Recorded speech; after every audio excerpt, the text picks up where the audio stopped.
the 14th of March 2025. God's Word new every morning. And God's Word for us today is from the chapter 5 of the Gospel according to Mark, beginning to read at verse 1. It's a long, lengthy chapter with 43 verses. A beautiful description and narration of the healing of the Gerasenic demon-possessed person who was living among the graves. And I read the first part of this chapter. The disciples and Jesus, they came to the other side of the sea, to the country of the Gerasenes. And when he had stepped out of the boat, immediately a man out of the tombs with an unclean spirit met him. He lived among the tombs, and no one could restrain him any more, even with a chain, for he had often been restrained with shackles and chains. But the chains he wrenched apart, and the shackles he broke in pieces, and no one had the strength to subdue him. Night and day among the tombs and on the mountains, he was always howling and bruising himself with stones. When he saw Jesus from distance, he ran and bowed down before him. And he shouted at the top of his voice, "What have you to do with me, Jesus, Son of the Most High God? I adjure you by God, do not torment me." For he had said to him, "Come out of the man, you unclean spirit." Then Jesus asked him, "What is your name?" He replied, "My name is Legion, for we are many." He begged him earnestly not to send them out of the country. Now there on the hillside a great herd of swine was feeding, and the unclean spirits begged him, "Send us into the swine, let us enter them." So he gave them permission.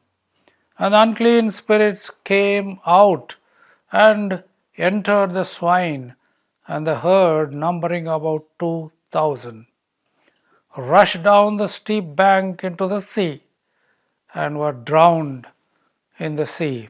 The swineherds ran off and told it in the city and in the country.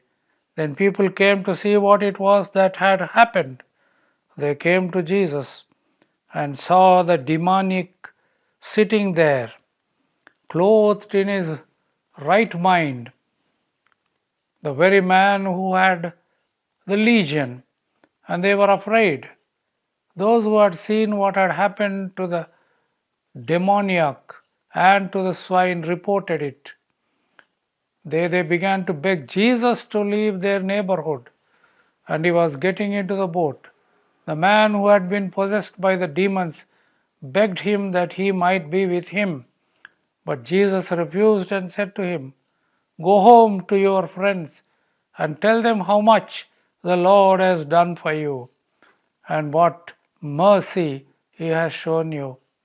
And he went away and began to proclaim in the Decapolis how much Jesus had done for him, and everyone was amazed. Thanks be to God for the wonderful healing of the demonic in Gerasenes. The wonderful narration by St. Mark, the whole of chapter 5, narrating how this demoniac was healed from the possession of over 2,000 evil spirits, unclean spirits. It's a dramatic transformation of this man. To begin with, when he sees Jesus on that way, when he comes out of the boat, he runs to Jesus and he does something good. He bows down himself before Jesus. He honors Jesus. He respects Jesus. Perhaps he already knew who Jesus was from other people in the region of Gerasenes. And having bowed down, once again, like the other evil spirits, he shouts on the top of his voice, "What have you to do with me, Jesus, Son of the Most High God? I adjure you by God, do not torment me." Because Jesus said earlier, "Come out of man, you unclean spirit."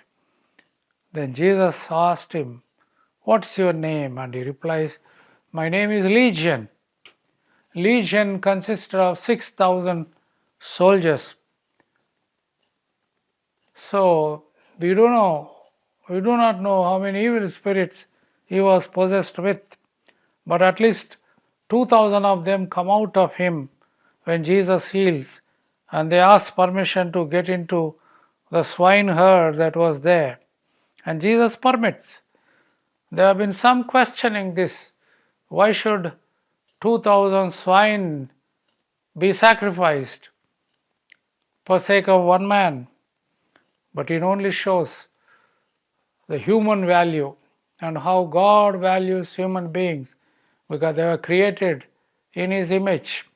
And this particular man had been suffering so long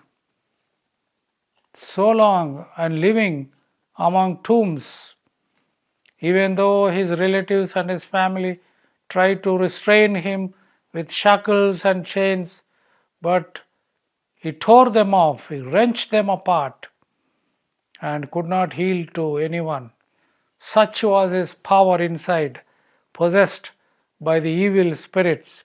Night and day he was among the tombs and among the mountains, injuring himself and bruising himself with stones. We pity this man. We have compassion over this man. Jesus had high compassion over this man. And he says to the spirits in him, "Come out, you unclean spirit." And they obey Jesus and they come out.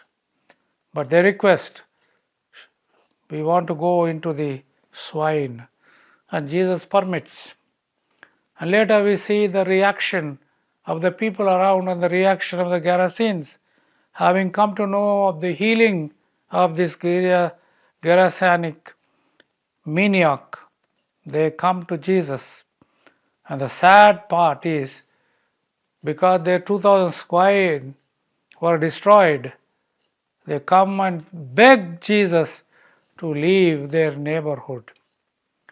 How wonderful it would have been if they had asked Jesus, "Stay with us," just like the Samaritans in chapter 4 of John's Gospel. Samaritans asked Jesus, "Stay with us. Stay with us." But these people of Gerasenes say to Jesus, not only they say, they begin to beg Jesus to leave their neighborhood. And quietly Jesus goes away from there. What a sad event. Something good has happened, but due to the loss of 2,000 swine, they even asked the healer, the Messiah, the Son of God, to leave their shores. But however, the man who was healed, they says, "I will be with you wherever you go." But Jesus tells him, "Go home and show yourself to your friends what the Lord has done to you, how the Lord has been merciful to you." And then he goes away. But he goes away telling, proclaiming in all the Decapolis. Decapolis means 10 towns. They were in a kind of federation, 10 villages together. and he goes there from village to village proclaiming what Jesus had done for him, and everyone was amazed. Every time a miracle takes place, people are amazed, astonished. And every time Jesus teaches, they are astonished at his powerful authoritarian teaching, not authoritarian, but teaching with authority, because he is the Son of God. Every human being is valuable for him, and he heals the man living among the tombs with 2,000, if not more, evil spirits, and he is healed. And in turn, in thanksgiving, he proclaims Jesus and what God Jesus has done to him.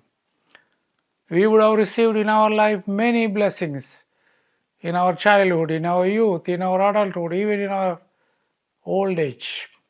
Count your blessings, name them one by one, and it will surprise you what the Lord has done. Tell of the old story, what God has done to you.